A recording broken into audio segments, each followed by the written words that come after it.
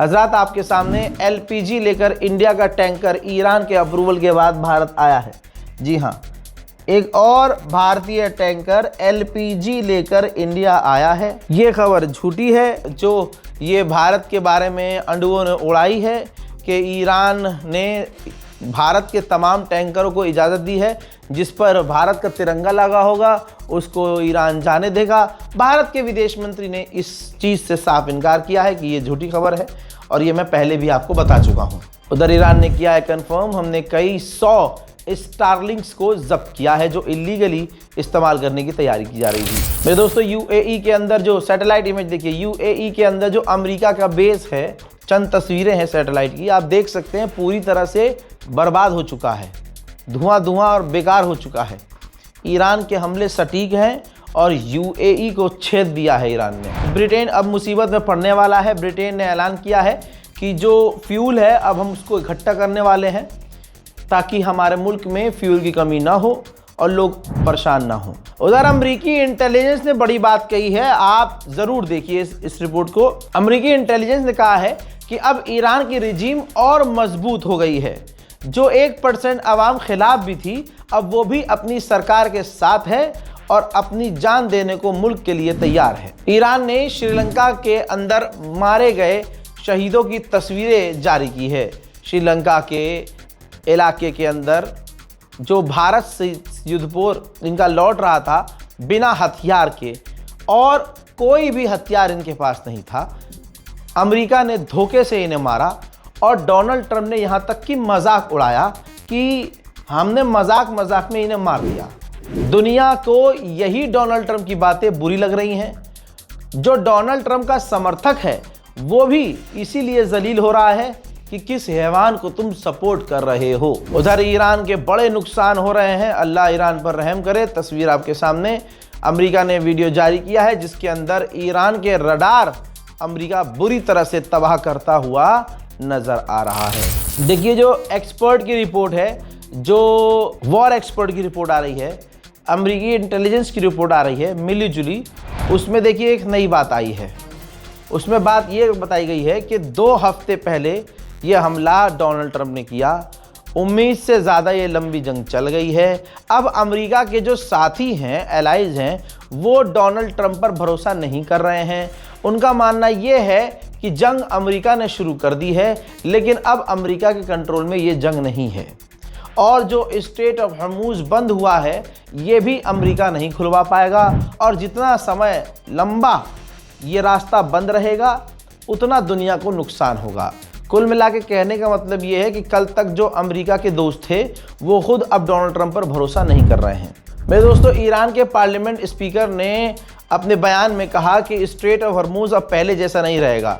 उसकी सिक्योरिटी को अमेरिका और इजराइल ने ख़राब कर दिया है और इसको अमेरिका, स्ट्रेट ऑफ हॉर्मुज को अमेरिका कंट्रोल नहीं करेगा। स्पेन के पास जो रिजर्व ऑयल था 11.5% मिलियन बैरल वो रिलीज कर रहा है ताकि देश को उसके कमी ना हो। मेरे दोस्तों, इस रिपोर्ट को शेयर कीजिए और इंतजार कीजिए मेरे अगले अपडेट का। तब तक के लिए जय हिंद।